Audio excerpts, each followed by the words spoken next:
विद्यार्थी मित्रों नमस्कार, गुड मॉर्निंग, गुड आफ्टरनून અને ગુડ ઇવનિંગ જે લાગુ પડતું હોય તમારી રીતે તમે ખેંચી લેજો અને બાકીનું બધું ધક્કો મારી દેજો. વાત કરવાની છે આજે આપણે ફરી પાછા નિક્ષાલનના ટોપિકની અંદર. પહેલું નિક્ષાલન મેં તમને આગલા લેક્ચરની અંદર સમજાવ્યું હતું કે બોક્સાઇટમાંથી એલ્યુમિના એ કઈ રીતે બનાવવામાં આવે છે. બહુ સરસ રીતે એ આખી રિએક્શન છે મેં તમને સમજાવેલી છે. શાંતિથી ફરી પાછી કદાચ ખબર ના પડે તો 2 વખત આ લેક્ચર છે એ જોઈ લેજો આ નિક્ષાલનના, બરાબર, કારણ કે મોસ્ટ આઈએમપી રિએક્શન છે. ફરી પાછી એવી જ આપણે રિએક્શન ભણવાની છે. એ બીજી રિએક્શન છે જેનું બી આપેલું છે તમને, ગોલ્ડ અને સિલ્વરનું નિક્ષાલન આપણે કરવાનું છે. કોનું નિક્ષાલન કરવું છે આપણે? ગોલ્ડ અને સિલ્વરનું નિક્ષાલન આપણે કરવાનું છે કે ભાઈ ગોલ્ડ અને સિલ્વરનું નિક્ષાલન કેવી રીતે થાય. નિક્ષાલન એટલે તમને ખ્યાલ પડી ગયો. આગલા લેક્ચરની અંદર આપણે વાત પણ થઈ ગઈ છે કે ભાઈ કોઈ કાચી ધાતુ એ યોગ્ય દ્રાવકમાં દ્રાવ્ય હોય ત્યારે નિક્ષાલનની પદ્ધતિ કરવામાં આવે. અને મેં તમને આગલા લેક્ચરની અંદર સ્ક્વેર બ્રેકેટમાં અહીંયા સમજાવેલું પણ હતું, બરાબર, કે કાચી ધાતુ છે એ પાણીમાં દ્રાવ્ય સંકીર્ણ બનાવે, મતલબ એ સંકીર્ણ પાણીમાં દ્રાવ્ય થઈ જાય અને બાકી જે વધે એ અશુદ્ધિ વધે, બરોબર. એ અશુદ્ધિને તમે દૂર કરી શકો ગાળીને, એટલે અશુદ્ધિ નીકળી ગઈ અને જે દ્રાવણ બચ્યું એની અંદર કાચી ધાતુ છે, બરોબર, એ સંકીર્ણ બનાવેલું હશે અને પછી એ સંકીર્ણને તમે તોડો એટલે નિક્ષાલન થાય. હવે ગોલ્ડ અને સિલ્વરનું જ્યારે નિક્ષાલન કરવાની વાત આવે, બરાબર, ત્યારે એને હવાની હાજરીમાં ગરમ કરવામાં આવે છે. એના કોઈ સ્પેસિફિક નિક્ષાલક પદાર્થ, નિક્ષાલન પદ્ધતિનું નામ છે નિક્ષાલક, એનો કોઈ ચોક્કસ છે કે એની સાથે રિએક્શન કરી શકે, એની સાથે એની રિએક્શન કરવામાં આવે. જો એક મેં તમને આગલા લેક્ચરમાં કીધેલું હતું કે ગોલ્ડ અને સિલ્વર આ બંને ઉમદા ધાતુઓ છે. હવે ઉમદા ધાતુનો મતલબ શું થાય તો કે ભાઈ જે ઉમદા ધાતુ હોય એટલે કે નિષ્ક્રિય હોય તો એ રિએક્શન કરે નહીં, ઝડપથી સાદી રીતે, કોઈ અલિયા મલિયાર ન મજા આવે એને કોઈ સ્પેસિફિક વીવીઆઈપી જ જોઈએ, નબળો સબળો કોઈ યારે રિએક્શન નહીં કરે, બરાબર. તો એવી રીતે ગોલ્ડ અને સિલ્વર છે એનું નિક્ષાલન કરવા માટે સારા એવા નિક્ષાલક પદાર્થની આપણે જરૂર પડશે, બરાબર. અને આ નિક્ષાલક માટે જનરલી 2 વસ્તુ છે એનો આપણે ઉપયોગ કરવામાં આવે. ગોલ્ડ માટે પણ જુદો નિક્ષાલક વાપરવો પડશે આપણે એને, સિલ્વર માટે પણ આપણે કોઈ જુદો નિક્ષાલક છે એ વાપરવાનો છે, બરાબર. તો જનરલી જે ગોલ્ડ છે એ ગોલ્ડ માટે નિક્ષાલક તરીકે તમારે વાપરવાનો છે KCN અને સિલ્વર છે એના માટે તમારે વાપરવાનો છે NaCN, બરાબર. આ નિક્ષાલક છે, એની સાથે એની રિએક્શન કરવામાં આવે હવાની હાજરીમાં. આનું પણ દ્રાવણ બનાવવાનું એટલે તમને સામે રિએક્શન છે એ થશે. અને જે મેં તમને કીધું એમ હમણાં કે સંકીર્ણ મળશે પાણીમાં દ્રવ્ય, અને એ જે પાણીમાં દ્રવ્ય સંકીર્ણ મળે એનું પાછું વિઘટન કરો, મતલબ એને તોડો કે કોઈ વિસ્થાપન કરો એટલે તમને ધાતુ છે એ મળશે. હવે ગોલ્ડ અને જે સિલ્વર છે એ કાચી ધાતુ હોય એટલે એની અંદર અશુદ્ધિ હોય, બરાબર. હવે તમારી બુકની અંદર જે રિએક્શન આપી છે એના કરતાં થોડીક એવી વિશિષ્ટ રીતે હું અહીંયા રિએક્શન કરાવીશ તમને પહેલાં જુદી રીતે, થોડીક એવી જુદી મેથડથી, અને પછી એક સિમ્પલ રીતે તમને સમજાવી દઈશ કે ભાઈ તમારી બુક પ્રમાણે હવે રિએક્શન કમ્પ્લીટ થઈ ગઈ, બરાબર છે. તમે બુક પ્રમાણે લખો તો પણ સાચી પડશે અને હું જે લખાવવાનો છું એ પ્રમાણે લખશો તો પણ સાચી પડશે. હું નવું કંઈ કરવાનો નથી. તમારી ટેક્સ્ટ બુકની અંદર જે રિએક્શન આપેલી છે એ આયનીય પ્રક્રિયા આપી છે. કઈ આપી છે? આયનીય, અને ખાસ કરીને ઋણાયનવાળી. હું તમને આખી પ્રક્રિયા આપીશ ધન આયન સાથે. કેવી રીતે રિએક્શન થાય એ સમજાવવું છે મારે તમને. તો આપણે હું સિલ્વર લઉં છું, તમે ગોલ્ડ પણ લઈ શકો, એમાં કંઈ ખોટું નથી. અને તમારી ટેક્સ્ટ બુકમાં તો બંને માટે એમ આપેલો છે. આ સિલ્વર છે એની રિએક્શન હું NaCN સાથે કરું છું. આનું દ્રાવણ બનાવવું છે એટલે મારે જોશે અહીંયા પાણી, અને મેં તમને કીધું એમ કે હવાની હાજરીમાં આ રિએક્શન છે કરવાની છે. આટલું બધાને ખબર પડી ગઈ. આ જે સિલ્વર છે અહીંયા તમને હું નીચે લખીને દઈ દઉં છું કે આ અશુદ્ધ છે, મતલબ આ કાચી ધાતુ છે. આમાં હજી જો આ કોઈ સંયોજન ન બનાવે, સમજો આખી વાત મેં તમને હમણાં કીધું, ઉમદા ધાતુ છે એટલે આ કોઈ યાર મને ઓલું કેમ હતું બોક્સાઇટ તો Al2O3 × XH2O તરીકે હતું તેમ ના હોય, સંયોજન બનાવે જ નહીં. આની હારે બીજી અશુદ્ધિ એમને હારે જોડાયેલી હોય ધાતુ સાથે, બરાબર. એટલે દૂર કરવી સરળ પડે એક તો, પણ આમ અઘરું પડે કારણ કે ઉમદા ધાતુઓ છે એક તો કોઈ હારે રિએક્શન જ ના કરે અને કોઈ હારે સંબંધ જ ન હોય માર્કેટમાં, બરોબર છે. અમુક અમુક નંગ આપણે એવા પડ્યા હોય કે જે કોઈને બોલાવીને નહીં, કોઈ બીજા બોલાવે તો એને અમે બોલે નહીં, એને કોઈ હારે કંઈ લેવા દેવા જ ન હોય, બરોબર છે. તો એમ ગોલ્ડ, સિલ્વર અને પ્લેટિનમ આ ત્રણેય એવી ધાતુઓ છે જેને શું કહેવાય આપણે ઉમદા ધાતુ, કે જે કોઈ સાથે ઝડપથી રિએક્શન કરે નહીં, પણ હા સંકીર્ણની જ્યારે વાત આવે ત્યારે એ રિએક્શન કરે. શા માટે? તો કે એની પાસે ડી કક્ષક છે. શું છે? એની પાસે ડી કક્ષક છે, એટલે એને રિએક્શન ત્યાં કરવી પડે. ઓકે, જવું છે આપણે આની અંદર. તો સિલ્વર જે છે એ જનરલી Ag+ હોય, NaCl Na+, હું જુદી પેન યુઝ કરું જેથી કરીને તમને થોડીક મજા આવે. સોરી, અહીંયા આવશે Na+Cl-, અહીંયા આપણે લખશું Ag+, H2માંથી છૂટું પડશે H+OH- અને અહીંથી ઓક્સિજન 2- ને ઓક્સિજન 2+ એની હારે જનરલી હોય. હવે સંકીર્ણ બને કે ના બને? તો કે હા. શું કામ બને? તો કે બે ધાતુઓ સર એક તો છે, ન હોય તો પણ બની શકે. તો કે છે જ અહીંયા તો સંકીર્ણ બને જ. ડી કક્ષક છે? તો કે હા. કોની પાસે છે? તો કે સર સિલ્વર પાસે છે. લિગેન્ડ છે? તો કે હા. કોણ છે? તો કે Cn- છે. પ્રશ્ન થયો સર અમને, શું પ્રશ્ન થયો? તો કે સર અહીંયા બે લિગેન્ડ છે, એક Cn છે અને બીજો OH છે. તો આમાંથી પ્રબળ લિગેન્ડ કોણ? તો કે Cn. સર એ ખબર કેમ પડે? કે હું તમને 9મા ચેપ્ટરમાં ભણાવીશ. આના માટે આખી સ્પેક્ટ્રોકેમિકલ શ્રેણી આવે. શું આવે? આખી એક વર્ણપટ દર્શકી શ્રેણી આવે આખી. એના હિસાબે Cn છે એ પ્રબળ લિગેન્ડ છે. શું કામ પ્રબળ છે? એ વધારે પડતી ઊંડાણનો અભ્યાસ છે, એ આપણે 9મું ચેપ્ટર ભણશું ત્યારે તમને હું સમજાવીશ. અત્યારે તમારે સમજવાનું છે કે Cn- છે એ પ્રબળ લિગેન્ડ છે, એટલે Ag હારે જોડાશે. તો હાલો ભાઈ, Ag છે એની હારે Cn ના લગ્ન કરાવી દો, પણ લિગેન્ડની સંખ્યા સર કેટલી? તો મેં તમને કીધું તો કાં તો 4 ને કાં તો 6, પણ અહીંયા ફુદવડી સ્ટાર કન્ડિશન છે. શું? તો કે ગોલ્ડ અને સિલ્વર હોય તો લિગેન્ડની સંખ્યા કેટલી હોઈ શકે? તો કે 2. ચાલો, તો અહીંયા લિગેન્ડની સંખ્યા કેટલી લેવાની છે? 2 લેવાની છે. હાલો, Ag, અહીંયા કૌંસમાં Cn, કૌંસની બહાર 2, અને અહીંયા કરી દઈએ આપણે સ્ક્વેર બ્રેકેટ. ઓકે, થઈ ગયું. હાલો, Ag ઉપર કેવો વીજભાર? તો કે 2+1. Cn ઉપર કેવો વીજભાર? તો કે -2 +1 -2. આ બેનો કરો સરવાળો, +1 -2, તો આખા ઉપર આવે -1. સમજાઈ ગયું? તો કે હા. આ આખાને કહી દો y ઉપર છે -1. સર પ્લસ કોને પ્લસ લેવાય? H+ લેવાય? તો કે નહીં. કોને લેવાય? તો કે લેવાય Na+ ને. હાલો, Na+ ને લ્યો. હાલો, Na+1 અને y- શું સંયોજન બને? Na y. નાય, બરાબર. તો અહીંયા લખશું આપણે શું? આ -1 નાખો y, અહીંયા લખી નાખશું Na. આ -1 નીકળી ગયો. ઓકે, હવે હાલો, આ સંકીર્ણ બની ગયું. હાલો, આનું નામ આપી દઉં તમને હું. સોડિયમ ડાયસાયનો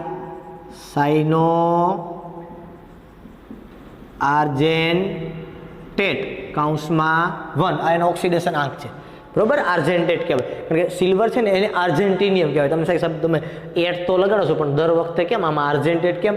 તો આમાં કાંઈ સિલ્વર એટ ન કહેવાય.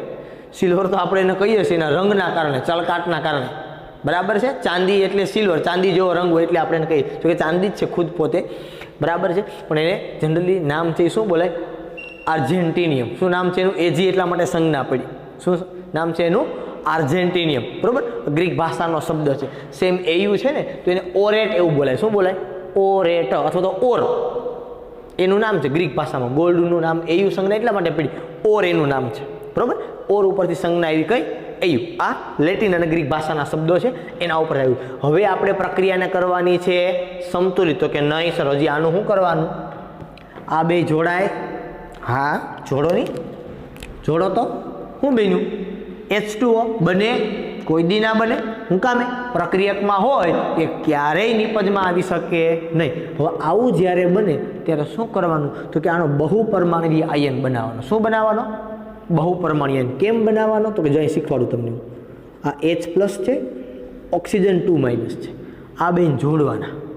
તો +1 ને -2, તો આખો કે ઉપર કેવો વીજભાર આવે? આખા ઉપર -1. તો આ બની ગયું હું OH-1. આવું કરવાનું. જ્યારે તમે બે ધન આયન અથવા તો જ્યારે તમે ધન આયન ને ઋણ આયનને જોડો છો ત્યારે જે સંયોજન એવું બને કે જે પ્રક્રિયકમાં છે તો ત્યારે સીધું નિપજમાં હોઈ શકે નહીં. આ કોમન સેન્સવાળી પ્રશ્ન છે કે પ્રક્રિયકમાં જે હોય કોઈ જે નિપજમાં બને નહીં, તેનું શું કરવાનું?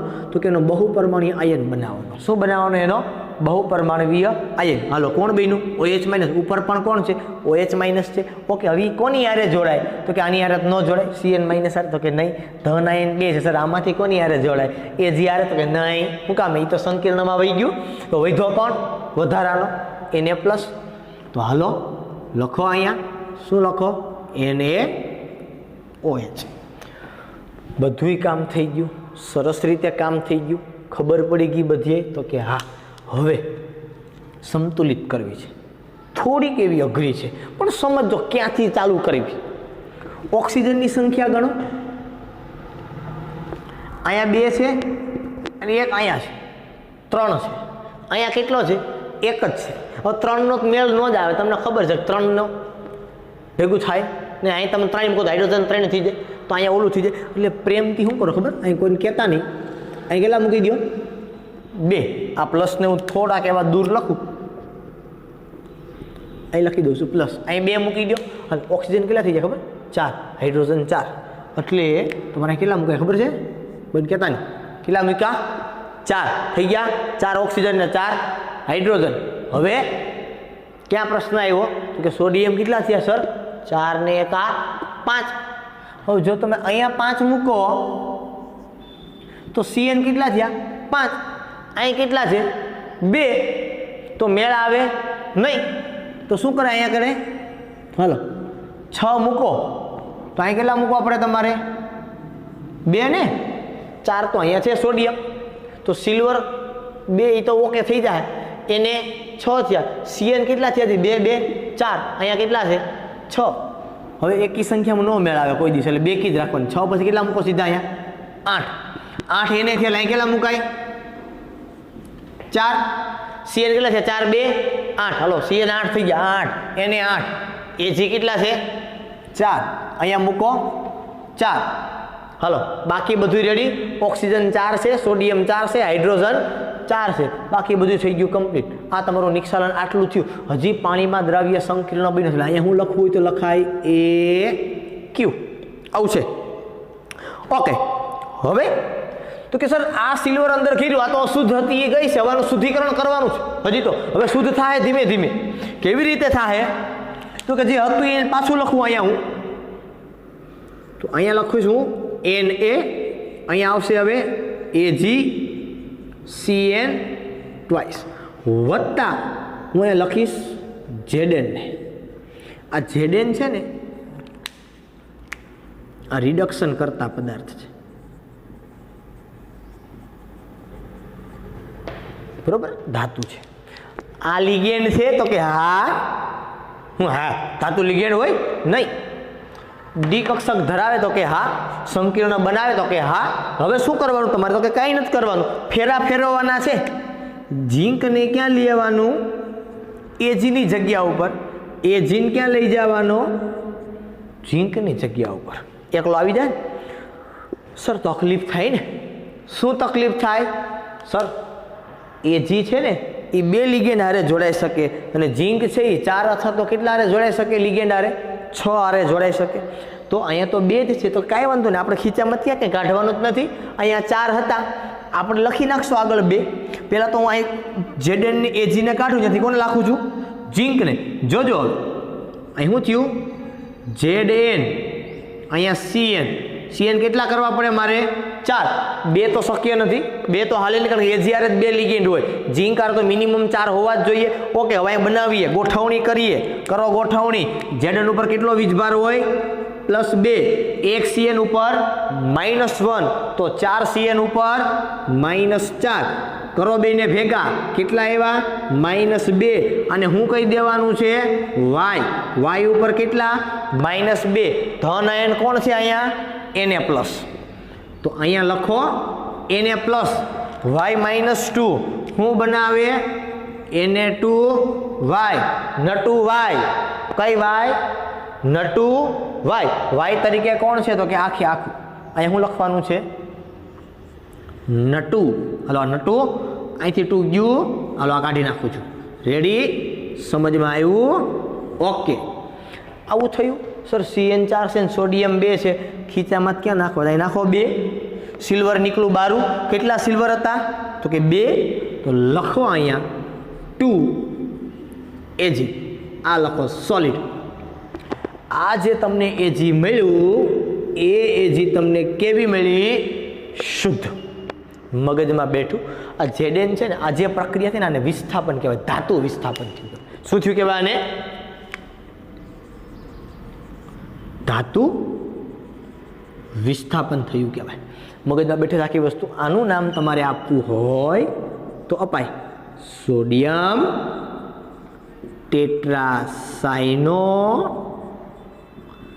ઝિંકેટ કૌંસમાં રોમન અંકમાં 2 ઓક્સિડેશન અંક સંકીર્ણમાં રોમન અંકમાં લખાય નામ કેવી રીતે અપાય એ હું તમને આગળ સમજાવવાનો છું અત્યારે તમારે આ કાંઈ માથાકૂટ કરવાની નથી બરાબર નામની યાદ રાખી લો જે છે એ મુબારક તમને બરાબર તો આ ગોલ્ડ અને સિલ્વરના નિક્ષાલન માટેની વાત થઈ ખાસ તમારે આ બાબત ઉપર ધ્યાન આપવાનું છે કાળજી રાખવાની છે આ પણ exam point of view IMP છે બોર્ડની એક્ઝામની અંદર પૂછાઈ ગયેલું છે એટલે ખાસ તમારે આ રિએક્શનને કરવાની છે હવે વાત એ આવે કે સર અમારી બુકમાં તો આવું આપ્યું નથી બરોબર તો તમારી બુકમાં કેવું આપ્યું છે એ હું કહું હવે જોજો આખી વાત તમારી બુકમાં AG કે AU એવું કોઈ કમ્પલસરી વાત નથી કરી એટલે એ લોકોએ લખ્યો છે અહીંયા એમ હું રેડ પેન વાપરું કદાચ ગ્રીન તમને થોડીક ઓછી દેખાય મેટલ તરીકે AU પણ ચાલે ને AG પણ ચાલે અહીંયા એને કન્ફર્મ નથી કીધું એટલે એને અહીંયા CN- જ ખાલી લખ્યું છે ગોલ્ડ હોય તો KCN હોય ને AG હોય તો NaCN હોય એટલે બંનેમાં એ જ હશે આ વસ્તુ સેમ ટુ સેમ જેમાં કોઈ જાતનો ચેન્જ નથી એને અહીંયા Na+ નથી લખ્યો એટલે અહીંથી Na કાઢી નાખો એટલે આ Na+ નીકળે આની ઉપર કેવો ચાર્જ આવતો હતો તો કે માઇનસ આવતો હતો એ આવ્યો તો કે હા અહીંયા Na નથી તો 4 Na+ નીકળે તો અહીં શું આવે માઇનસ આવે તો કે હા તો તમારી બુકમાં જો અહીંયા શું આપ્યું છે OH માઇનસ અહીંયા શું આપ્યું છે ખાલી AgCN ટ્વાઇસ અને આની ઉપર માઇનસ Na+ ને કાઢી નાખો એટલે માઇનસ આવી ગયો સેમ અહીંયા તમને આપ્યું છે કેવું આપ્યું છે તો કે આવું AgCN2 અહીંયા કેવું આપ્યું છે માઇનસ કારણ કે ત્યાં પણ Na નથી આના પણ 2 જ મોલ છે મોલ સંખ્યા તો એ જ છે ZN માંથી કાંઈ નથી કાઢ્યું રિએક્શન એમ અહીંથી Na2 નથી લખ્યા એટલે હમણાં મેં તમને દર્શાવ્યું હતું તો અહીંયા શું થઈ ગયું ZnCN4 આના ઉપર કેટલા માઇનસ 2 માઇનસ એ અહીંયા હતા જ આપણે સોડિયમ લીધો છે તો લખ્યા બાકીનું આ 2 છે સમજમાં આવે છે તમારી ટેક્સ્ટ બુકમાં આપેલી રિએક્શન છે એ આઈનીય છે મેં અહીંયા Na લખ્યું છે એટલે બાકી બધી જગ્યાએ પ્લસને કાઢી માઇનસને કાઢીને અમે Na+ જોડ્યો છે અહીંયા 2 માઇનસ હતા તો Na2 થાય આ તમને ખબર જ છે કે માનો કે આવી રીતે સંયોજન હોય કે ઓક્સિજન 2 માઇનસ અને Na+ તો આ બેથી જોડો તમે બેયને તો સંયોજન શું બને Na2 જ બને બીજું કાંઈ ન બને બરાબર કે ભાઈ H+1 હોય ઓક્સિજન 2 માઇનસ હોય તો આ બેયને જોડો તો સંયોજન H2O જ બને આ બધાને ખબર પડે આમાં કાંઈ નવી વસ્તુ નથી સમજમાં આવે છે આખો મુદ્દો બરાબર ઓકે હવે અહીંયા તમારું આ નિક્ષાલન છે એ પૂર્ણ થયું હવે મારે આગળ વાત કરવી છે અને જે આગળ મારે વાત કરવી છે એની અંદર આપેલું છે તમને લખાણ સંબંધિત પ્રશ્ન છે એ તમને બુકની અંદર આપેલા છે તો એ લખાણ સંબંધિત પ્રશ્ન મારે તમને 2 કરાવવા છે અત્યારે ટેક્સ્ટ બુકમાં આપેલા છે.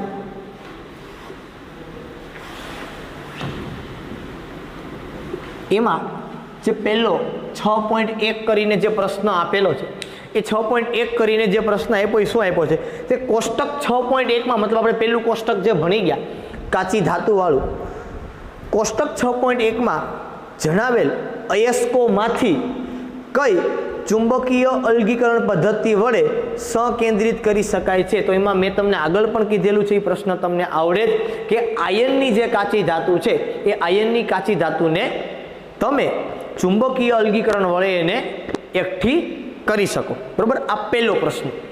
ત્યાર પછીનો જે બીજો પ્રશ્ન છે એ શું આપ્યું છે તો કે એલ્યુમિનિયમના નિષ્કર્ષણમાં પ્રક્ષાલનની સી અગત્યતા છે.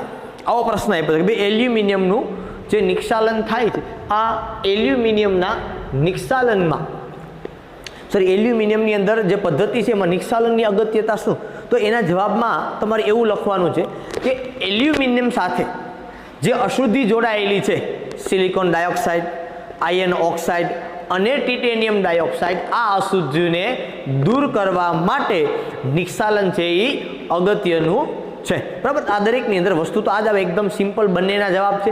પહેલાના જવાબની અંદર શું આવશે તો કે આયનયુક્ત જે કાચી ધાતુ છે એનું ચુંબકીય અલગીકરણ પદ્ધતિ વડે બરોબર સંકેન્દ્રિત કાચી ધાતુ કરી શકાય. અને બીજો પ્રશ્ન જે તમને આપ્યો છે એ બીજા પ્રશ્નના જવાબની અંદર તમારે શું લખવાનું છે તો કે બીજા પ્રશ્નના જવાબમાં તમારે લખવાનું છે કે એલ્યુમિનિયમ સાથે જોડાયેલી અશુદ્ધિઓ જેવી કે સિલિકોન ડાયોક્સાઇડ, ટિટેનિયમ ડાયોક્સાઇડ અને આયર્ન ઓક્સાઇડની અશુદ્ધિઓને દૂર કરવા માટે નિક્ષાલન છે એ અગત્યનું છે. બરાબર, અહીંયા કદાચ લખી દઉં તમને 6.2 ની અંદર એવું લખવાનું કે એલ્યુમિનિયમમાં અથવા તો એલ્યુમિનિયમની કાચી ધાતુમાં સિલિકોન ડાયોક્સાઇડ, ટિટેનિયમ ડાયોક્સાઇડ અને આયર્ન ઓક્સાઇડ સ્વરૂપે રહેલી અશુદ્ધિઓને દૂર કરવા માટે નિક્ષાલન અગત્યનું છે. અને પહેલામાં તમારે સીધું જ લખવાનું છે કે આયનની કાચી ધાતુ, બરોબર, એ ચુંબકીય અલગીકરણથી આપણે એને સંકેન્દ્રિત કરી શકો. ઓકે, અહીંયા તમારો આખો જે ટોપિક છે મુખ્ય પહેલો મુદ્દો આપણો કયો, પહેલો મુદ્દો કયો હતો? 3 મુદ્દા ભણવાનો યાદ કરો. પહેલો મુદ્દો કયો હતો? સંકેન્દ્રિત કાચી ધાતુ અથવા તો કાચી ધાતુનું સંકેન્દ્રીકરણ કરવું, કાચી ધાતુને એકઠી કરવી. એકઠી કરવા માટે આપણે 4 પ્રોસેસ ભણ્યા: જલીય પ્રક્ષાલન, ચુંબકીય અલગીકરણ, ફીણપ્લવન પદ્ધતિ અને નિક્ષાલન. નિક્ષાલનમાં 2 પ્રોસેસ જોઈ, વેરી મોસ્ટ આઈએમપી, બોક્સાઇટમાંથી એલ્યુમિના, અને બીજી પદ્ધતિ આપણે અત્યારે જોઈ ગોલ્ડ અને સિલ્વરનું નિક્ષાલન. બોર્ડની એક્ઝામની અંદર આ પૂછાયેલી એક વખત છે એટલે ખાસ આને કરી લેજો. સરસ રીતે મેં તમને સમજાવેલી છે. છતાં પણ કંઈ ડાઉટ ડિફિકલ્ટી થાય તો જ્યારે આપણે ફેઝ ટુ ફેઝ મળશું ત્યારે વધારે પડતા આપણે ઊંડાણમાં આનો અભ્યાસ કરશું. આજના લેક્ચર માટે આપણે અહીં સુધી રાખીએ છીએ. ફરી પાછો તમારો જે નવો ટોપિક છે એ આગળના લેક્ચરની અંદર આપણે અભ્યાસ કરશું.